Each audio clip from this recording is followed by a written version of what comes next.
जय हिंद दोस्तों। कैसे हैं आप लोग। मैं आपका दोस्त इंजीनियर अजय गुप्ता आपका स्वागत करता हूं घटना चक्र के यूट्यूब प्लेटफॉर्म पे। दोस्तों आशा करता हूं कि आपको बीते जितने भी लेक्चर्स हमने दिए हैं बखूबी आपने देखा है और आपको समझ भी आया है। कहीं पर अगर कोई डाउट रह गया होगा तो ज़रूर कमेंट करके बताइएगा ताकि हम उसको अपने नेक्स्ट वीडियोज़ में ले सकें उस डाउट को और आपको क्लियर कर सकें। ठीक है, क्योंकि हमारी जिम्मेदारी है कि आप किसी भी डाउट को अनक्लियर फॉर्म में ना छोड़ें, उसको क्लियर करना हमारी जिम्मेदारी और हम करेंगे।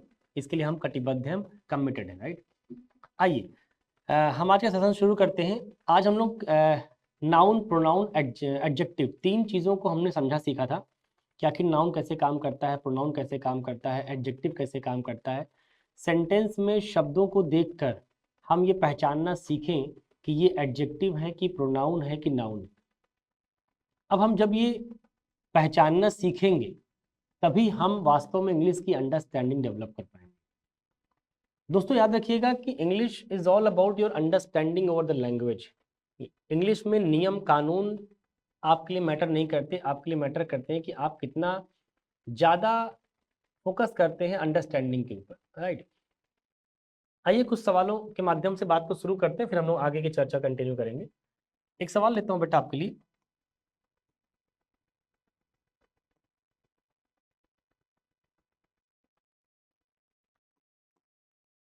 मैंने क्वेश्चन लिखा,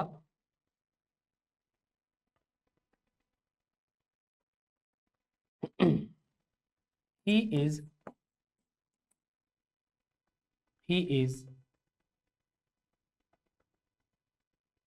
an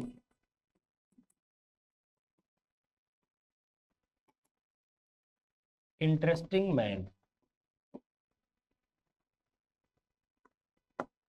He is an interesting man. और फिर हमने लिखा he is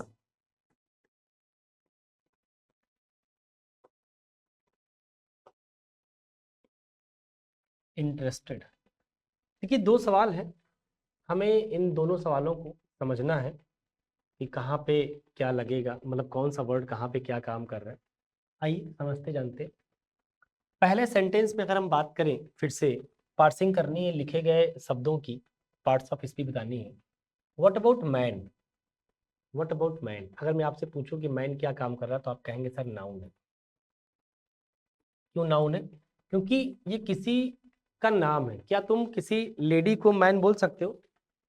आखिर हम पुरुष को ही मैन बोलते हैं ना, मतलब पुरुष एक बिरादरी का नाम है जिसको हम मैन बोलते हैं, और एक बिरादरी ऐसी जो वुमन होती है, तो एक नाम है। अगर नाम है तो फिर नाउन है। आप एक सोचिए जरा, ये जो ही है किसके लिए आ रहा होगा? ये जो ही है ना बेटा, ये इसी मैन के लिए आ रहा है। कह रहा है कि यही आदमी है कि वह he is an interesting man. He जो है वो इंटरेस्टिंग आदमी है। अगर इंटरेस्टिंग आदमी है तो ही मैन के लिए आ रहा है, तो ही मैन की जगह पर आ रहा है, ना कि मैन के साथ आ रहा है। मैन वहां है, ही यहाँ है, तो ही मैन की जगह पर आ रहा है। अगर जगह पे आ रहा है तो फिर ये क्या हो जाएगा डियर? प्रोनाउन। क्यों भैया? ही अगर मैन की जगह पे आ रहा है तो ही क्या हो जाएगा? प्रोनाउन हो जाएगा। राइट, अब एक बात समझिएगा, हमें जानना है कि इज क्या है, एंड क्या है, इंटरेस्टिंग क्या है। आइए सोचो, ये जो इंटरेस्टिंग वर्ड है ये क्या कर रहा है? ये मैन के बारे में बता रहा है। कह रहा है कि which kind of man is this, which kind of man is this. तो आपने कहा सर इंटरेस्टिंग मैन है। इसका मतलब मैन के बारे में बता रहा है, तो जो आदमी नाउन के बारे में बताएगा, जो आदमी प्रोनाउन के बारे में बताएगा, उस आदमी को हम लोग क्या बोला करेंगे? एडजेक्टिव बोला करेंगे। दिमाग में रखना है। फिर सब सुन लीजिएगा, जो चीज़ किसी नाउन या प्रोनाउन को क्वालिफाई करती है उसको हम क्या बोलते हैं? एडजेक्टिव बोलते हैं। तो एडजेक्टिव हो गया इस मैन का। अच्छा, एन क्या हो गया? आर्टिकल। इज क्या हो गया भैया? वर्ब। करेक्ट है। तो ये हो गया he is an interesting man. आ जाओ आगे, फिर लिखा ही इज इंटरेस्टेड। फिर से वही बात, व्हाट अबाउट ही, तो आप कहेंगे सर प्रोनाउन। लेकिन इस बार ही प्रोनाउन तो है, लेकिन आप ये नहीं कह सकते कि सर ये किस नाउन का प्रोनाउन है, क्योंकि वो नाउन यहाँ दिया नहीं है।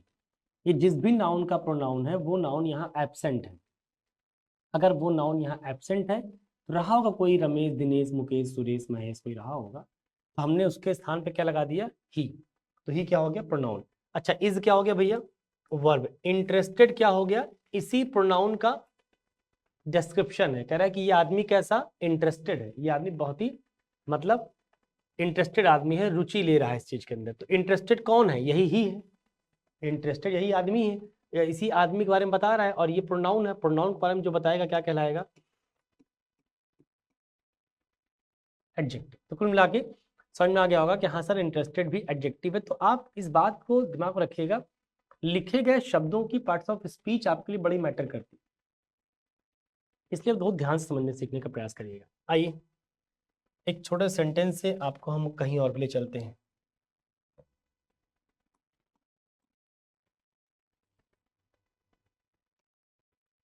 मैंने कहा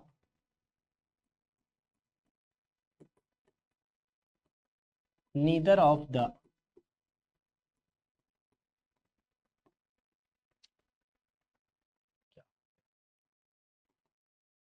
neither of the parties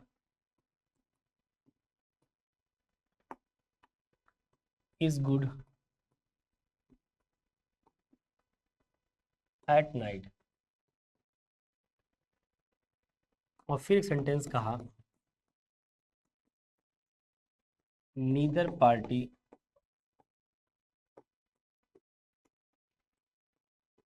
is good at. ये दो स्टेटमेंट है, हमें फिर से बेटा वही करना है, लिखे गए शब्दों की पार्ट्स ऑफ स्पीच आपको बतानी है। अगर लिखे गए शब्दों की पार्ट्स ऑफ स्पीच बतानी है, आइए वन बाय वन हम लोग ट्राई करते हैं। What about parties? तो आप कहेंगे सर नाउन। क्यों नाउन? क्योंकि ये किसी का नाम है, किसी इवेंट का नाम है। क्या कहीं कोई खाना पीना सब चल रहा हो, व्यक्ति लोग अपना मजे ले रहे हो, तो हम क्या बोलते हैं? पार्टी चल रही है। पार्टी एक इवेंट का नाम है। तो ये हो गया आर्टिकल, ये हो गया प्रेपोजिशन। क्यों भैया? इज हो गया वर्ब, गुड हो गया एडजेक्टिव। क्यों एडजेक्टिव? ये सोचिएगा आप कि किसके बारे में बता रहा है। ये एडजेक्टिव अगर है तो आपको पता है कि कोई एडजेक्टिव अगर होता है तो वो किसी न किसी नाउन या प्रोनाउन के बारे में बताता है। तो आखिर ये किस नाउन या प्रोनाउन के बारे में बता रहा है वो आपको जानना है, बताना है। ठीक है, मैं कुछ देर के बाद आंसर करूंगा। एट क्या हो गया? प्रेपोजिशन। नाइट क्या हो गया? नाउन। बोलिए हाँ। नाइट एक पहर का नाम है, जैसे मॉर्निंग, इवनिंग, नून वैसे होता है नाइट, राइट? तो ये नाम हो गया, नाउन हो गया। तो कुल मिला के जानना है डियर कि वो नीदर क्या है, पहला सवाल वो नीदर क्या है। दूसरा सवाल गुड एडजेक्टिव अगर है तो किसको क्वालिफाई कर रहा है? क्योंकि अगर कोई आदमी एडजेक्टिव काम करता है तो मेरे समझ से वो क्वालिफाई करता है किसी नाउन या फिर किसी प्रोनाउन को। बोलिए हाँ। किसी नाउन या प्रोनाउन को क्वालिफाई करने वाले शब्द को हम क्या बोलते हैं? एडजेक्टिव बोलते हैं। अगर ये एडजेक्टिव है तो किस नाउन या किस प्रोनाउन को क्वालिफाई कर रहा है, ये जानना है। तो जरा कमेंट करके बताएं कि ये नीदर क्या है।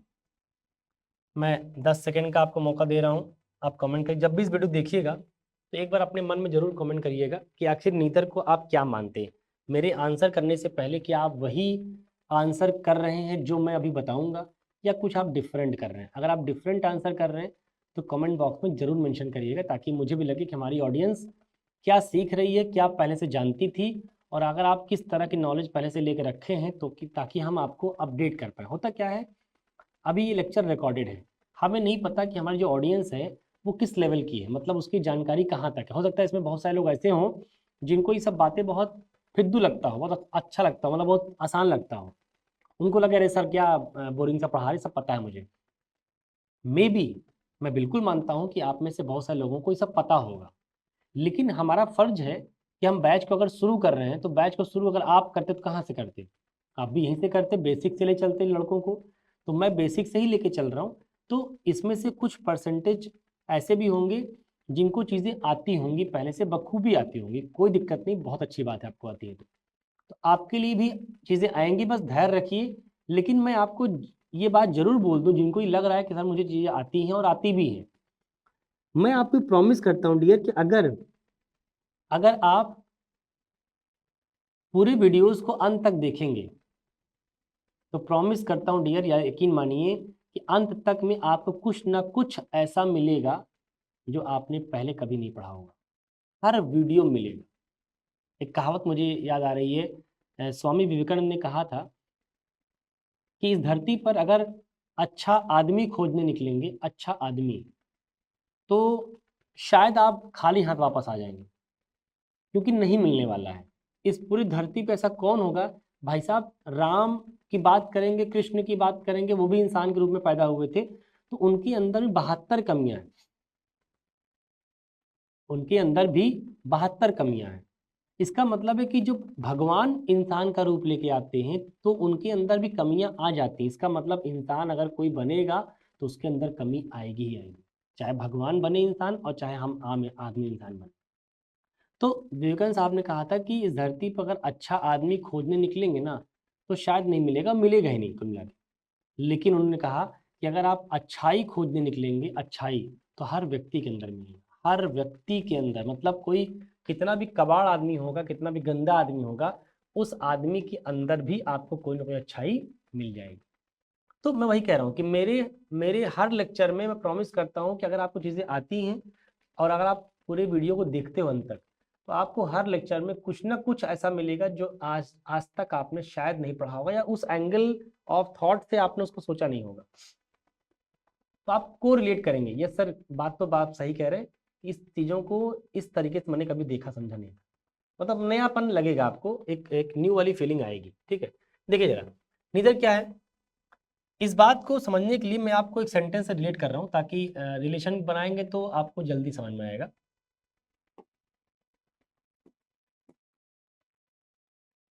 Some players are playing,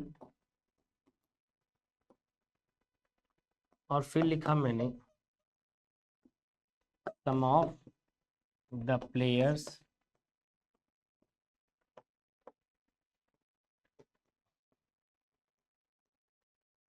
are playing। देखिए प्लेयर्स नाउन है, तो नाउन के पहले लिखे शब्द को एडजेक्टिव बोलना पड़ेगा, क्योंकि प्रोनाउन तो बोल नहीं पाएंगे। यहाँ भी प्लेयर्स लिखा है, ये आर्टिकल हो गया, ये प्रीपोजिशन हो गया, बोलो हाँ। तो ये जो सम है ना बेटा, ये भी इस बार ये क्या कर रहा है, ये नाउन के साथ तो नहीं आया, नाउन के स्थान पर आया, क्योंकि सम कहीं ना कहीं कुछ प्लेयर की संख्या को डिनोट कर रहा है। सम का मतलब भी क्या, कुछ प्लेयर, लेकिन प्लेयर वहां लिखा है, तो प्लेयर की जगह पे जो आएगा उसको क्या बोलेंगे, प्रोनाउन। जैसे सम यहाँ प्रोनाउन है इसी नाउन का, और सम यहाँ एडजेक्टिव है क्योंकि इसी नाउन के साथ लिखा हुआ है, तो इसी नाउन का एडजेक्टिव है ये। वैसे ही नीदर पार्टी, पार्टी नाउन है, तो पार्टी के पहले लिखे शब्द को क्या बोलना पड़ेगा, एडजेक्टिव। हालांकि है वो डिटर्मिनर, जानते रहिएगा, मैं लास्ट लेक्चर बता चुका हूँ कि डिटर्मिनर होते हैं, इनको एडजेक्टिव बोल रहे हैं, बिकॉज अभी आपको हम डिटर्मिनर नहीं पढ़ाए, तो इनको एडजेक्टिव बोलिए अभी आप, ठीक है। तो ये देखो, ये नाउन के साथ आया है, लेकिन ये नाउन के स्थान पर आया है, नीदर ऑफ द पार्टीज, जैसे सम ऑफ द प्लेयर्स, तो सम प्लेयर्स नीदर पार्टी, ये क्या हो जाएगा, प्रोनाउन। इसको रिलेट करो पहले वाले को चौथे से, तो आपको समझ में आएगा, जैसे सम यहाँ प्रोनाउन है वैसे नीदर वहाँ प्रोनाउन है। और दूसरे को रिलेट करो थर्ड से, जैसे सम यहाँ एडजेक्टिव है वैसे नीदर यहाँ पे एडजेक्टिव है, करेक्ट है। बाकी तुम समझ रहे हो, ये नाइट नाउन हो गया, एट प्रेपोजिशन हो गया, गुड एडजेक्टिव हो गया, इज वर्ब हो गया। ये आपके पूरे एक्सप्लेनेशन है कि सारे शब्द कौन सी पार्ट्स ऑफ स्पीच डिपिक्ट कर रहे हैं और कैसे कर रहे हैं। आई होप की बात समझ में आ गई होगी। आइए आइए बात को थोड़ा और समझते हैं। तो ये तो हो गया भैया हमारा नाउन प्रोनाउन एडजेक्टिव। आइए थोड़ा समझते हैं वर्ब के ऊपर। आज हम बात करेंगे डियर वर्ब को, आज हम बात करेंगे वर्ब को लेकर कि वर्ब कैसे काम करता है। जैसे आपने देखा होगा कि हम बचपन से वर्ब को क्रिया पढ़ते हैं। क्या पढ़ते हैं, क्रिया पढ़ते हैं। बचपन से हमारी आदत है कि हम वर्ब को क्रिया पढ़ते हैं।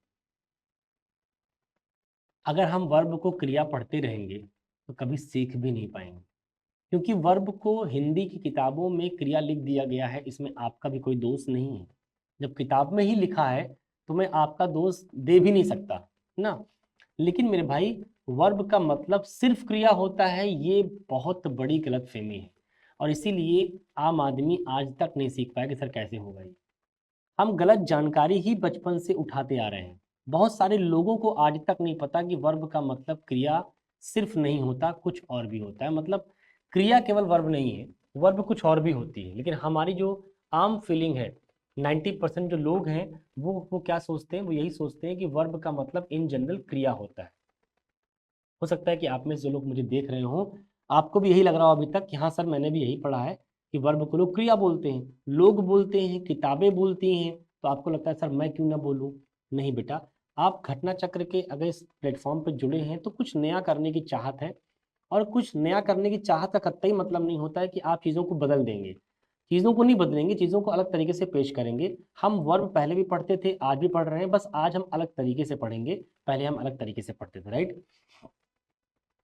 देखिए वर्ब क्या है, कहते हैं जो वर्ब होता है भैया, ये एक प्रकार का शब्द होता है। क्या होता है? शब्द होता है जो क्या डिनोट करता है, पहला डिनोट करता है डूइंग, दूसरा डिनोट करता है हैपनिंग, एंड तीसरा डिनोट करता है बीइंग। वर्ब क्या करता है? वर्ब तीन चीज को डिनोट करता है। वर्ब तीन चीज को डिनोट करता है। देखिए मैंने कहा कि जो वर्ब है एक प्रकार का शब्द है जो क्या करता है, तीन चीजें डिनोट करता है, एक डूइंग, एक हैपनिंग और एक बीइंग। आपको जानना है कि आखिर डूइंग क्या है, हैपनिंग क्या है और बीइंग क्या है, किस तरीके से ये काम करते। डूइंग का जो मतलब है डियर, वो एक्शन है। आप अपनी भाषा में इसको क्या बोलते हैं? आप एक्शन। डूइंग का मतलब एक्शन, जो हम करते हैं, जैसे आना जाना, खेलना कूदना, उठना बैठना, मारना पीटना, ये सब क्या है? हम करेंगे तब होगा या ऑटोमेटिक हो जाएगा? तो आप कहेंगे सर करेंगे तब होगा। तो जो हम करते हैं, जो हम इंसान करते हैं उसको बोलते हैं क्रिया। क्रिया को क्या बोलते हैं इंग्लिश में? एक्शन। इसी को मैं क्या बोल रहा हूँ? डूइंग। डूइंग का मतलब करना, क्रिया। जो काम हम करेंगे, जैसे हंसाना, मारना पीटना, भगा देना ना, पढ़ाना पढ़ना, सब क्या है? एक्शन है, क्योंकि हम करेंगे तो होगा। यकीन मानिए कुछ काम ऐसे भी होते हैं जो ऑटोमेटिक होते हैं। मैं आपसे बोलूं कि अगर मैं डूइंग के केस में आपको कुछ एग्जांपल देना चाहूं, तो आपको मैंने कहा कि टीच एक एक्शन है, हम करेंगे तो होगा। किल एक एक्शन है, हम करेंगे तो होगा ना। फिर मैंने कहा किल हो गया। गो हम करेंगे तो होगा, जाएंगे तभी तो आप कहीं पर पहुंचेंगे, इसका मतलब आप करेंगे तो ही होगा। Yes no. जंप, जंप का मतलब कूदना। हम जब कूदेंगे तभी कूदाएगा, ऑटोमेटिक ऐसे बैठे रहेंगे कूदा थोड़े जाएगा। लेकिन ये काम तो जिल वो हो गए जो हम करते हैं, दैट मीन्स क्रिया हो गई, एक्शन हो गया, डूइंग हो गया। लेकिन कुछ काम ऐसे भी होते हैं जिसको हम करते नहीं हैं, जिसको हम करते नहीं है, ऑटोमेटिक हो जाते हैं, ऑटोमेटिक हो जाते हैं, उनको बोलते हैं हैपनिंग। हैपनिंग का मतलब हम करते नहीं कुछ। कैसे कैसे? जैसे हम जब भी हैपनिंग वर्ब को ट्रीट कर रहे होते हैं, जैसे हमने कहा कि किल का मतलब मारना होता है जान से, तो डाई का मतलब क्या होता है? मरना होता है जान से। जंप का मतलब कूदना होता है, फॉल का मतलब गिरना होता है। आप जरा सोच के देखो,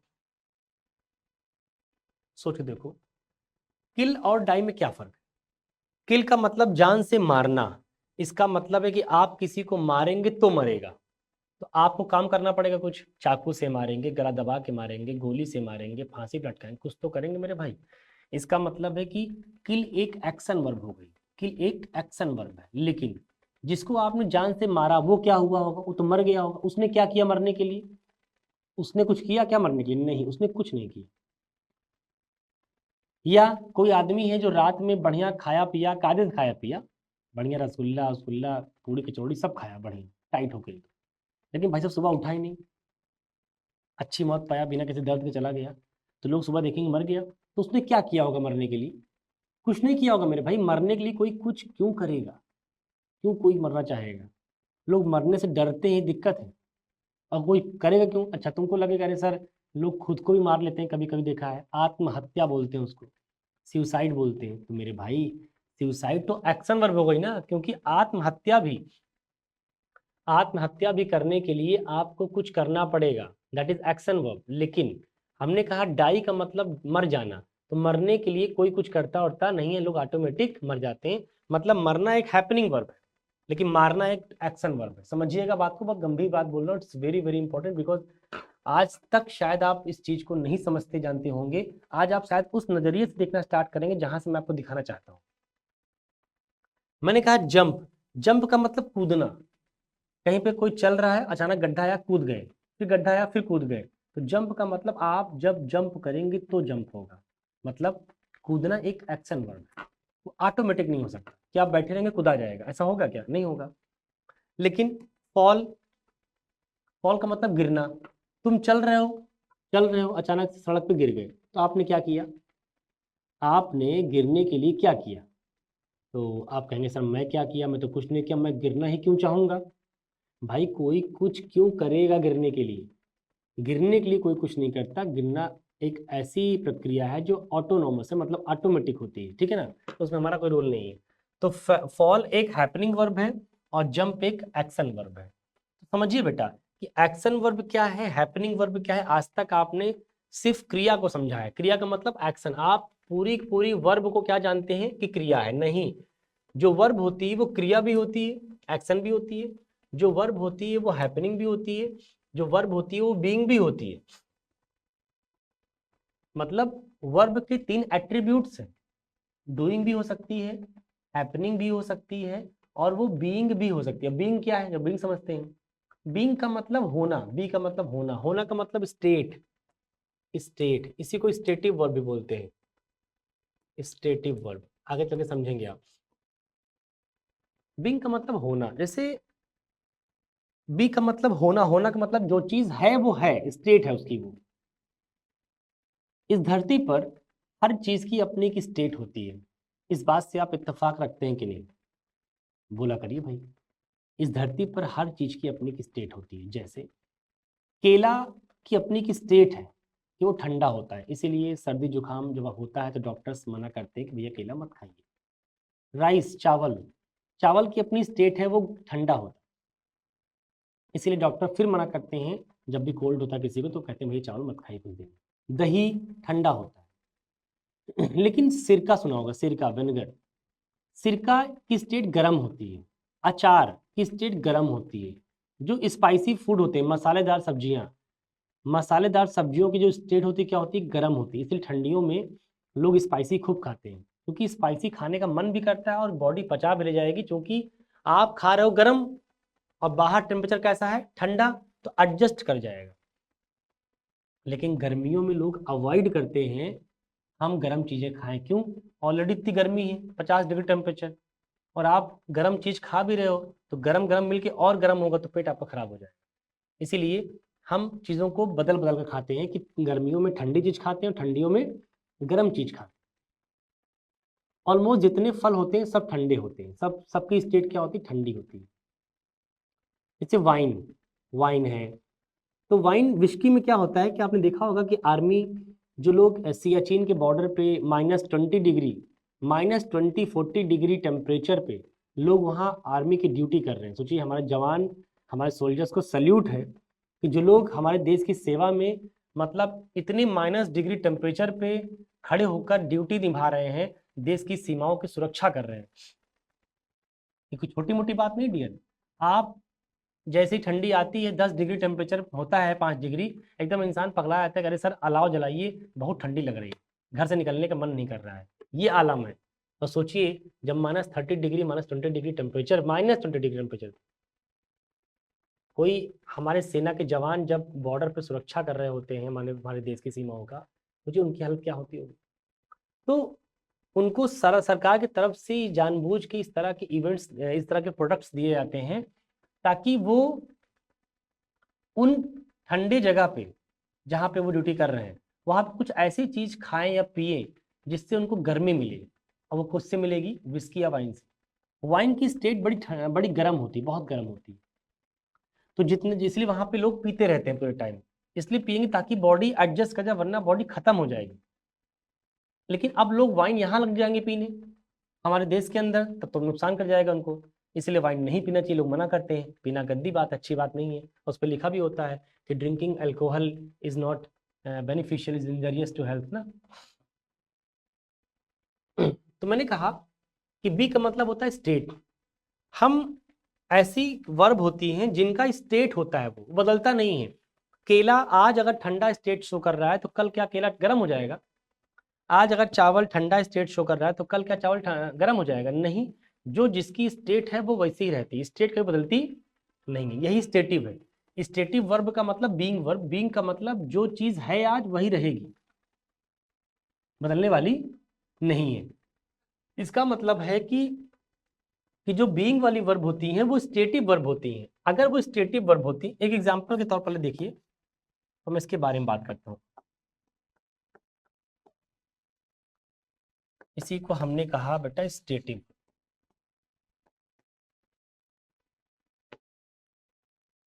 मैंने कहा hate, love, think, know, have, taste, it is, ये लिखा गया। अब ये ऐसी वर्ब होती है डियर जो स्टेट शो कर रही है, मतलब कि स्टेट का मतलब जो फिक्स्ड है, जिसमें वेरिएशन नहीं है, जो कल था वही आज है, वही परसों भी रहेगा, स्टेट है, स्टेटिव है। हम इंसान भी ऐसे ही होते हैं। आप देखिए घर में अगर आप मान लीजिए दो भाई हैं, तो अगर कहीं पर लड़ाई ना हो रही हो तो पापा ने कहा कि यार किसको भेजें लड़ाई रुक जाए। उनको पता है कि अगर छोटे वाले को भेज देंगे तो ये मार कर लेगा, मतलब जहाँ लड़ाई नहीं होती है ये वहां पे लड़ाई कर लेता है। ये ऐसा इसके पास क्वालिटी है, क्योंकि गर्म मिजाज का आदमी है, एक भी शब्द बर्दाश्त नहीं करता। जब बर्दाश्त नहीं करेगा तो जहाँ लड़ाई नहीं होने वाली होगी वहां भी हो जाएगी। तो आपने कहा कि भैया लड़ाई को शांत करना है, बढ़ाना नहीं है। तो आपने कहा ऐसा करो, मेरे छोटे बेटे को मत लेके जाओ, मेरे बड़े वाले बेटे को लेके जाओ। वो बहुत ही शांत प्रवृत्ति का आदमी है, धैर्यवान आदमी है। वो लड़ाई होती रहेगी तो भी बुझा देगा, वो तो भी कम कर देगा, वो खत्म कर देगा, क्योंकि वो शांत प्रवृत्ति का आदमी है, मतलब वो ठंडे मिजाज का आदमी है।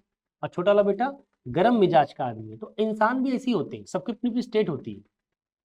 कोई शॉर्ट टेम्पर्ड होता है, कोई लॉन्ग टेम्पर्ड होता है, कोई टेम्पर्ड होता ही नहीं है, मतलब बहुत कुछ भी बोल जाओ, गरिया दो, कुछ कर लो, वो बेचारा हिलता ही नहीं।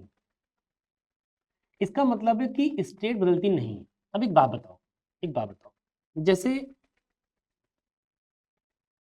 किताबों में एक रूल लिखा रहता है कि इंग्लिश में कुछ वर्ब ऐसी हैं जो आईएनजी फॉर्म में नहीं जाती। हर किताब में, तुम दुनिया में कोई किताब पढ़ो, कोई किताब पढ़ो, हर किताब में आपको यही लिखा मिलेगा कि कुछ वर्ब ऐसी होती हैं जो आईएनजी फॉर्म में नहीं जाती। और वो एग्जाम्पल भी देते हैं, hate, love, think, know, have, taste, ये सारी वर्ब आईएनजी फॉर्म में नहीं जाती, ऐसा वो बोलते हैं।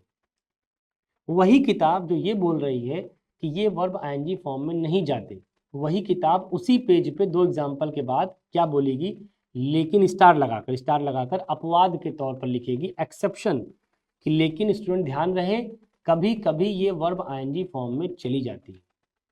ये मुझे बड़ा मजा आता है कि राइटर्स ऐसा लिख कैसे पाते। एक बार तो आप कह रहे हो कि साहब ये वर्ब आईएनजी फॉर्म में नहीं जाती, तो आपने एग्जाम्पल दिया फला फला फला फला फला, फिर आपने कहा कि नहीं नहीं लेकिन कभी कभी चली जाती है। मेरे ख्याल से हर बच्चे के अंदर एक सवाल आएगा कि सर ये बताइए, अभी तो आपने कहा कि ये वर्ब आईएनजी फॉर्म में नहीं जाती, हम कैसे भी करके इन वर्ब्स को रट लिए, एग्जाम में हम लग कर भी देंगे अगर आएगा तो।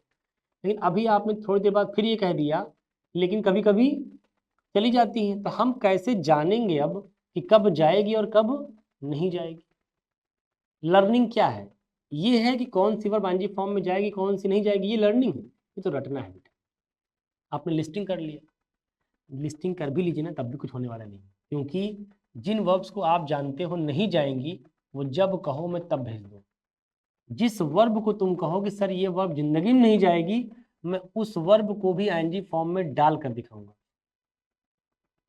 तुमको लगेगा सर क्या मजाक है? मजाक नहीं बताइए, ये इंग्लिश की अंडरस्टैंडिंग है। आप अगर समझेंगे नहीं कि कब जाना होता और कब नहीं जाना होता, ये कुछ वैसा क्या गोली से मारकर, गोली चलाकर किसी की हत्या करना क्या हमेशा नाजायज है, हमेशा अपराध है? अब आप समझोगे बात को मेरी, क्योंकि मैंने टेक्निकल बात करी, सामाजिक बात करी आपसे। क्या बंदूक से गोली चलाकर किसी की हत्या करना हमेशा अपराध की श्रेणी में आएगा, हमेशा क्राइम माना जाएगा? नहीं नहीं, बिल्कुल नहीं। हमेशा नहीं माना जा सकता। हाँ, अपराध होता है इन जनरल, लेकिन कभी कभी नहीं होता। कब नहीं होता? अगर हमारी देश के जो सुरक्षा बल है, हमारा जो जवान है, सोल्जर्स हैं, वो बॉर्डर की सेवा करते हुए, सुरक्षा करते हुए अगर किसी घुसपैठिया को, आतंकवादी को घुसपैठ करते वक्त जान से मार डालते हैं, तो इसको हम अपराध की श्रेणी में नहीं मानते, बल्कि इसको हम वीरता का काम मानते हैं, साहसी का काम मानते हैं। और भारत सरकार हर उस सैनिक को कोई न कोई चक्र प्रोवाइड करती है, कोई न कोई उनको इनाम दिया जाता है, उनकी सराहना की जाती है कि आपने मजबूती से अपने जो ड्यूटी है उसको निभाया है और देश के सीमाओं में घुसने वाले घुसपैठियों को मार गिराया। मतलब वहां खड़े होकर आप 10 नहीं 1000 लोगों की हत्या कर दो, 1000 लोगों की ढूंढ डालो, एक एक आदमी को 20-20 गोली मार दो, ना कोई गोली का हिसाब मांगेगा और ना कोई ये बोलेगा कि तुमने 1000 लोगों की हत्या कर दी। ये हत्या अपराध की श्रेणी में बिल्कुल नहीं आता, ये हत्या अपराध की श्रेणी में नहीं आता भैया। तो ये हत्या किस में आता है? साहस के काम में आता है, क्योंकि आपने देश की सीमा के लिए, देश की सुरक्षा के लिए आपने ऐसा किया है। तो जब भी कभी देश की सुरक्षा में आप किसी को मारते हैं तो वो अपराध की श्रेणी में नहीं आता। लेकिन यही तुम हत्या अपने गांव वापस आ जाओ, वही सैनिक जो कल बॉर्डर पे किसी को मार गिराया, आज वो आ जाए बॉर्डर पे, सॉरी अपने गांव में। जब गांव में आएगा और वही काम उसने यहाँ भी किया, गांव में आकर उसने किसी दो आदमी को मार के गिरा दिया, यकीन मानिए उसी सैनिक को जो कल परमवीर चक्र से सम्मानित हुआ है, आज उसने अपने गांव में 2 लोगों की हत्या कर दी। उसी सैनिक के ऊपर वही सरकार जिसने आपको परमवीर चक्र दिया है, आपके खिलाफ केस लिखा जाएगा और मुकदमा किया जाएगा, और अगर दोषी पाए गए आप तो आपको फांसी पर भी लटकाया जाएगा। इसका मतलब बेटा कि किसी को जान से मारना हमेशा नाजायज नहीं हो सकता, कभी कभी जायज भी हो सकता है। तो वैसे ही हम किताबों में जो ये लिख देते हैं कि ये जो वर्ब्स होती हैं ये आईएनजी फॉर्म में नहीं जाती, ये बात से मैं संतुष्ट नहीं हूं। इस बात से मैं ऑब्जेक्ट करता हूं इस बात को कि नहीं लिखना चाहिए। उनको ये करना चाहिए, बच्चे को ये बताएं कि पहले तो ये बताएं कि ये वर्ब आईएनजी फॉर्म में जाती क्यों नहीं है। ये बात आपने कहाँ से जान लिया कि ये वर्ब आईएनजी फॉर्म में नहीं जाएंगी? ये भविष्यवाणी तो हुई नहीं होगी, कहीं से आपको बस भगवान श्री कृष्ण है आपको बोल दिए कि फला फला वर्ब आईएनजी फॉर्म में नहीं जाएगी। तो चलो मान लो आपने इतनी फला फला वर्ब बता दिया, अरे भैया ऐसी और भी तो वर्ब होंगी जो आईएनजी फॉर्म में नहीं जाएंगी। तो आपने कहा हाँ सर, तो वो कौन सी वर्ब है? तो आप तो इतना लिख के बैठ के एटीसी लिख देता है राइटर।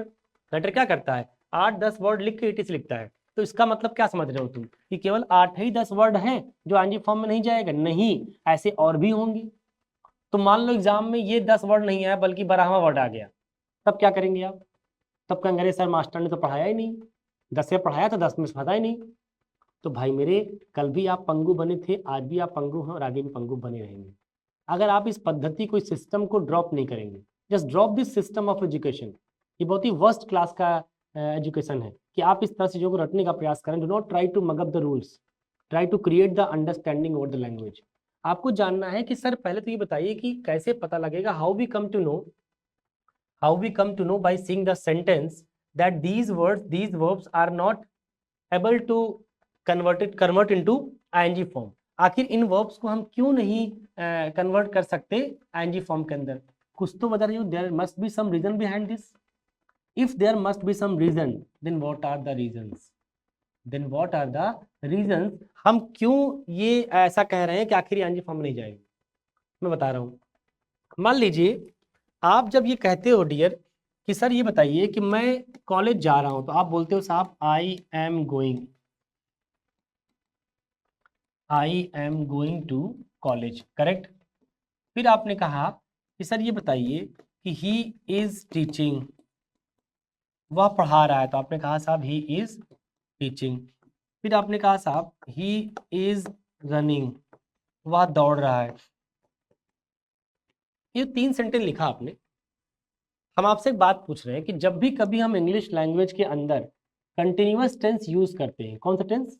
कंटिन्यूअस टेंस यूज करते हैं, तो आप जरा सोच के बताओ कि क्या कंटिन्यूअस टेंस हम तब लगाते हैं जब काम रुका होता है या तब लगाते हैं जब काम चल रहा होता है? सोच के देखिए, कंटिन्यूअस टेंस कब लगाते हो? जब काम चल रहा होता है या रुका होता है? तो आप कहेंगे सर कंटिन्यूअस टेंस तो हम तब लगाते हैं जब काम चल रहा होता है। मतलब हम जब आईएनजी फॉर्म बोलते हैं आई एम टीचिंग, तो इसका मतलब क्या हुआ कि मैं पढ़ा रहा हूँ, मतलब काम चल रहा है, काम इज गोइंग ऑन।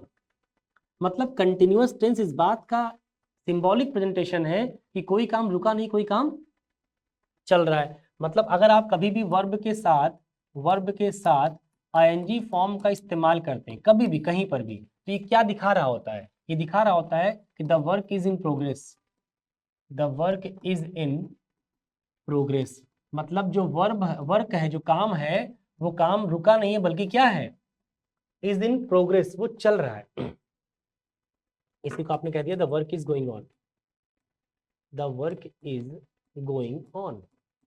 जब आप ये समझ जाएंगे कि आखिर वर्ब को आईएनजी फॉर्म में लिखने का सीधा मतलब है कि काम चल रहा है, काम रुका नहीं है।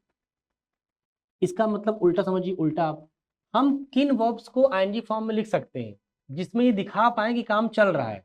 लेकिन अगर हम दिखाई नहीं पाए काम चल रहा है, काम रुका ही है, ना कल चला था, ना आज चला है और ना कल चलेगा, तो आप बताइए क्या कंटिन्यूस जा पाएगा? खुद सोचिए, फिर सोचिए। कंटिन्यूअस टेंस का मतलब कि कोई काम चल रहा है। उल्टा सोचिए, कोई काम चल रहा है इसका मतलब कंटिन्यूअस टेंस। लेकिन कोई काम चलेगा तब ना कंटिन्यूअस, लेकिन चल ही नहीं रहा है तब, रुका है तब नो कंटिन्यूअस। आपको पता है कि जो स्टेटिव वर्ब होती है बीइंग, स्टेटिव वर्ब का मतलब जो स्टेट कल थी वही आज है, वही कल रहेगी। स्टेट का मतलब रुकना, ठहरना या चलते रहना। रुकना, अगर आप गर्म मिजाज के आदमी तो कल भी आप गर्म मिजाज के थे, आज भी आप गर्म मिजाज के हैं। केले का तासीर, केले की स्टेट कल भी ठंडी थी, आज भी ठंडी है। शराब की तासीर, शराब की स्टेट कल भी गर्म थी, आज भी गर्म है। ऐसा नहीं हो सकता कि आज आप शराब पियेंगे ठंडा लगेगा, कल पिए तो गर्म लग रहा था, ऐसा नहीं हो सकता है। इसका मतलब है कि स्टेट बदलती नहीं है। अगर स्टेट नहीं बदलती, तो अगर स्टेट बदल ही नहीं रही है तो स्टेट तो चल नहीं रही है। जब ये चल नहीं रही है तो आईएनजी फॉर्म लगा नहीं सकते, क्योंकि आईएनजी फॉर्म लगाने का सीधा मतलब है कि कोई काम गोइंग ऑन, चल रहा है। मेरी बात समझ आ रही मैं क्या कह रहा हूँ? आईएनजी फॉर्म लगाने का मतलब कोई काम चल रहा है, जबकि स्टेट चलती नहीं है, ये तो रुकी होती है, ये रुकी होती है, स्टिल होती है। इसका मतलब है कि अगर ये रुकी है तो फिर इसमें आईएनजी फॉर्म लगा कैसे पाओगे? इसीलिए कहा गया बेटा कि जितनी भी स्टेटिव वर्ब होती हैं, स्टेटिव वर्ब, उसमें कभी भी आईएनजी फॉर्म आप नहीं लगा सकते। आईएनजी फॉर्म आप नहीं लगा सकते। उसके ना लगाने के पीछे कारण सिर्फ इतना है कि स्टेटिव वर्ब के अंदर मोशन नहीं होता। स्टेटिव वर्ब के अंदर मोशन होता ही नहीं है, क्योंकि वो रुके होते हैं, कांस्टेंट होते हैं। लेकिन जो ये डूइंग और हैपनिंग होती है, इसके अंदर मोशन होता है, कोई काम हो रहा होता है। इसीलिए इसको बोलते हैं डायनेमिक वर्ब। क्या बोलते हैं? Dynamic verb. तो डायनेमिक वर्ब कौन कौन सी हुई? डूइंग और हैपनिंग। जो खुद से करे डूइंग, जो ऑटोमेटिक हो वो हैपनिंग। लेकिन दोनों में मोशन है, लेकिन बीइंग में मोशन होता ही नहीं है, ये विदाउट मोशन होता है। इसीलिए इसको क्या बोलते हैं? Stative verb. तो डायनेमिक और स्टेटिव, डायनेमिक का मतलब जिसमें मोशन है तो आईएनजी फॉर्म लगा सकते हो। लेकिन जब वर्ब में मोशन ही नहीं है, चल ही नहीं रहा है, रुका हुआ है, तो आईएनजी फॉर्म लगा कैसे पाओगे मेरे भाई? तो मेरे ख्याल से बात समझ में आ गई होगी कि हाँ सर, ये समझ में आ गया कि आखिर इन वर्ब्स में आईएनजी फॉर्म क्यों नहीं लगाते।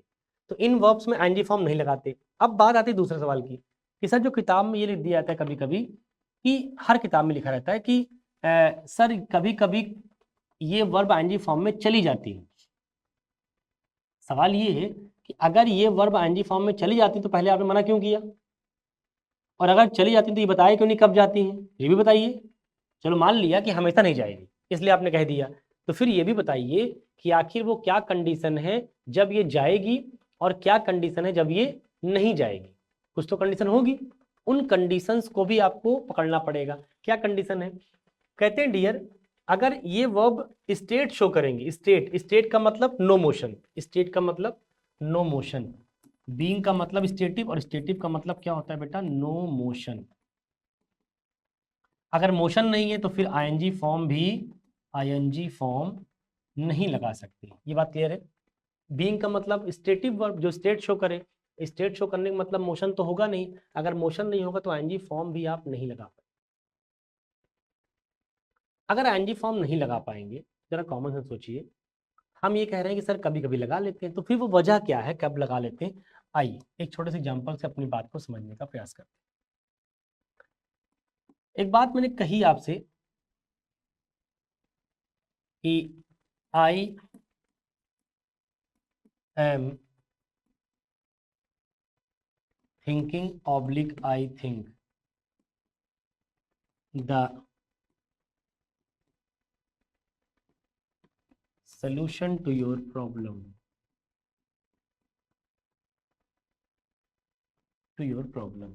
एक सेंटेंस और एक लिखा dear I am thinking oblique think. एक में मैंने एनजी फॉर्म लगाया, एक में नहीं लगाया है। Think corruption is a bane to a country. Bane का मतलब होता है बेटा अभिशाप, बून का मतलब वरदान, बेन का मतलब अभिशाप। मैंने कहा कि I am thinking the solution to your problem and I am thinking or think corruption is a bane to a country। तो सोचिएगा, एक लड़का मेरी ऑफिस में आया और उसने कहा कि सर मुझे आपसे बात करनी है। मैंने कहा भाई बताओ। पता नहीं कि इंसान जब किसी से पढ़ता है तो एक बॉन्डिंग बन जाती है। जब एक बॉन्डिंग बन जाती है तो टीचर के साथ बच्चे अपनी बातों को शेयर करते हैं इस उम्मीद में कि टीचर हमसे बहुत क्लोज हैं तो हमको समझते हैं, हमारी समस्या का समाधान भी निकालेंगे। आप आए हमारे पास, आपने कहा कि सर मेरी एक समस्या है, उसका समाधान दीजिए। मैंने कहा बताओ भाई। आपने कहा सर ऐसे नहीं, ये जो आपने कॉपी किताब डायरी सब खोल रखा है इसको पहले बंद कर दीजिए। मैं समझ गया कोई गंभीर मुद्दा है, तभी हमको चाहता है सुकून से हम बैठे पहले। मैं सब बंद कर दिया, मैं ऐसे करके बैठ गया। होता नहीं ऐसे लोग बड़ा विलीन जब रहते हैं, सुन बैठ जाते हैं ऐसे। तो आप हमने कहा बताओ भाई क्या दिक्कत है। तो आप लगी बताने। तो आपने कहा सर ये 10 मिनट तक आपने पूरा अपनी व्याख्या निपटाई। उस 10 मिनट के बाद 11वें मिनट के पहले सेकंड पे आप चाहते थे कि सर संकट मोचन बन जाए और प्रॉब्लम सुनते ही आंसर दे दें। तो भैया मेरे आई एम नॉट संकट मोचन। तो मैं क्या किया, 2 मिनट तक मौन रहा। 10 मिनट की पूरी समस्या को सुनने के बाद 2 मिनट एकदम मौन था। ये सोच रहा था कि आखिर बच्चे को क्या जवाब दूं ताकि ये बच्चा इस समस्या से बाहर आ जाए। उसी 2 मिनट के बीच में मीनवाइल आपने मुझे नॉक किया, अरे सर कहाँ खो गए आप। मैंने कहा भाई देख मैं कहीं खो नहीं गया, मैं तेरी ही समस्या का समाधान सोच रहा हूँ। जरा सोच के देखिए, अगर मुझे ये सेंटेंस इंग्लिश में बोलना होता कि मैं तुम्हारी समस्या का समाधान सोच रहा हूँ, सिचुएशन दे दिया मैंने आपको। तो आप बताइए उस वक्त आप एक्शन कर रहे थे कि नहीं। आपका मतलब आपका माइंड उस वक्त एक्शन कर रहा था कि नहीं, आपकी इंद्रियां काम कर रही थी कि नहीं कि इसका क्या सोल्यूशन बोलूं ताकि इसको दिक्कत ना हो। कर रहा था। तो आप क्या बोलेंगे, I am thinking the solution to your problem या I think the solution to your problem. तो आप कहेंगे सर आई एम थिंकिंग करिए, थिंक मत करिए। जबकि जबकि थिंक कैसी वर्ब है बेटा, थिंक कैसी वर्ब है, थिंक स्टेटिव वर्ब। देखो थिंक स्टेटिव वर्ब है, लेकिन ये चली गई। क्यों चली गई समझा रहा हूं, क्यों चली गई समझा रहा हूं। वापस आओ। तो मैंने कहा कि आई थिंकिंग सही होगा आई एम, और आई थिंक गलत होगा। वजह क्योंकि इस वक्त यहाँ पे थिंक कोई स्टेट नहीं शो कर रहा है बल्कि एक्शन शो कर रहा है। किसका, इसी आई का। आई मेंटल रूप से मेंटली काम कर रहा है किस बात पे, समाधान के ऊपर कि क्या सोचूं क्या बोलूं ताकि ये लड़का इस समस्या से बाहर आए। एक सिचुएशन और, नेक्स्ट डे आप मेरे पास फिर से आए और आपने कहा कि सर मुझे आपसे कुछ बात करने का बताओ। तो आपने कहा नहीं सर इसको पहले बंद कर दीजिए। मैंने फिर बंद कर दिया, मैं फिर ऐसे बैठ गया। हमने कहा फिर कोई गंभीर मामला रहा होगा इनका। तो आपने कहा सर ये जो करप्शन है ये अच्छी चीज है देश के लिए। अब इसमें क्या मुझे सोचना पड़ेगा कि करप्शन अच्छी चीज है खराब चीज है? नहीं, ये तो माइंडसेट है पहले से। जैसे ही कोई पूछेगा आपसे कि करप्शन अच्छी चीज है कि खराब, आपके मुंह से उसी पल आंसर आएगा। कोई बोलेगा खराब, कोई बोलेगा अच्छा। हालांकि अच्छा बहुत कम लोग बोलेंगे, लेकिन फिर भी कुछ लोग बोलेंगे अपने लिए। इसका मतलब इस बार जो आपने आंसर दिया, आपने कहा सर मुझे लगता है कि करप्शन बहुत खराब चीज है, अभिशाप है देश के लिए। इस बार जो आपने बोला कि करप्शन देश के लिए अभिशाप है, ये सोच कर बोला या माइंडसेट था पहले से आपका? माइंडसेट था। इस बार आपने कोई एक्शन नहीं किया, ये आपकी मेंटल स्टेट थी। ये आपके माइंड में पहले से ये बात फीड है कि हमें करप्शन को अच्छा बोलना है कि खराब बोलना है। मतलब हम करप्शन को सही समझते हैं खराब समझते हैं। आपसे कोई पूछेगा कि मोदी मोदी सरकार ने जो नोटबंदी किया था, तो नोटबंदी सर आपके हिसाब से सही था डिसीजन के गलत? तो आप तुरंत बोलेंगे सर गलत था। या कोई बोलेगा सही था, जिसको सही बोलना को सही बोलेगा, गलत बोलना गलत बोलेगा। लेकिन कोई सोच कर नहीं बोलेगा। क्यों? क्योंकि नोटबंदी कैसा था ये हो चुका है, उसके बारे में जो राय बनानी थी बना चुके हैं लोग, वो उसका आपका क्या बन चुका है, माइंडसेट बन चुका है, उसको बोलते हैं मेंटल स्टेट। इसका मतलब इस बार हमें आई का एक्शन दिखाना है कि आई कुछ कर रहा है, या आई की स्टेट दिखानी है। सोचो, आई इस बार कुछ कर रहा है नहीं, लेकिन इस बार कुछ कर रहा था, आई सोच रहा था सोल्यूशन को। यहाँ कुछ कर रहा है आई, यहाँ कुछ नहीं कर रहा है यहाँ, बल्कि आई की मेंटल स्टेट दिखानी है। तो जब स्टेट दिखानी है और आपको पता है कि थिंक स्टेटिव वर्ब है, तो फिर आईएनजी फॉर्म में नहीं जाएगा। अभी सही है। यहाँ पे थिंक ये वाला गलत क्यों हो गया? क्योंकि यहाँ पे थिंक स्टेटिव वर्ब शो कर रहा है, स्टेट शो कर रहा है, स्टेटिव वर्ब है। तो जब जब ये वर्ब स्टेट शो करेगी, तो स्टेट का मतलब नो मोशन, स्टेट का मतलब नो मोशन, तो फिर नो आईएनजी फॉर्म। तो जाहिर सी बात है अगर मोशन ही नहीं है तो आईएनजी फॉर्म भी नहीं लगेगा। तो कुल मिला के समझना है बेटा कि जब जब कोई वर्ब आईएनजी फॉर्म में जाएगी, इसका मतलब मोशन दिखा रही है, और नहीं जा रही इसका मतलब वो आईएनजी फॉर्म नहीं ले पाएगी, इसका मतलब वो स्टेट शो कर रही है, और स्टेट शो करते वक्त मोशन दिखाई नहीं सकती। इसीलिए कहा गया कि स्टेटिव वर्ब ऐसी वर्ब होती है जो आईएनजी फॉर्म को नहीं ले पाती, क्योंकि स्टेट है वो। लेकिन वही स्टेटिव वर्ब जिस दिन स्टेट को छोड़कर एक्शन लग जाए शो करने, देखो ये स्टेट है, यही स्टेटिव वर्ब आज क्या शो कर रही है, आई का एक्शन, तो आईएनजी फॉर्म चली गई। इसीलिए किताब में लिख दिया जाता है कि कभी कभी ये वर्ब आईएनजी फॉर्म में चली जाती हैं। बस तकलीफ ये है कि किताब वाले ये लिखते नहीं है कि आखिर बच्चा जानेगा कैसे कब जाएगी और कब नहीं जाएगी। लर्निंग तो यही है ना कि कब जाएगी और कब नहीं जाएगी। लर्निंग ये थोड़ी नहीं कि ये जान लेना कौन सी जाएगी कौन सी नहीं जाएगी, ये जान के क्या करेंगे, कभी नहीं कर पाएंगे इससे एग्जाम में आप। तो ये मैंने एक एग्जाम्पल आपके सामने लिखा, ऐसे बहुत सारे एग्जाम्पल थे जहां से अभी आपको समझना है, अभी पूरी बात हुई नहीं है, अभी वर्ब की बहुत सारी बातें हैं जिसको आपको समझना सीखना जानना है। तो आज के लिए मैं इस क्लास को ही रोकूंगा। नेक्स्ट क्लास में हम इस वर्ब की अधूरी सी जो कहानी है इसकी, इस कहानी को हम पूरी करने का प्रयास करेंगे और इसके आगे की कहानी को सीखने समझने का प्रयास करेंगे। ठीक है, आशा करता हूँ कि वीडियो आपको अच्छा लगा होगा। अगर अच्छा लगा होगा तो वीडियो को कमेंट बॉक्स में जरूर मेंशन करिएगा। ठीक है, मिलते हैं नेक्स्ट क्लास में। Thank you so much.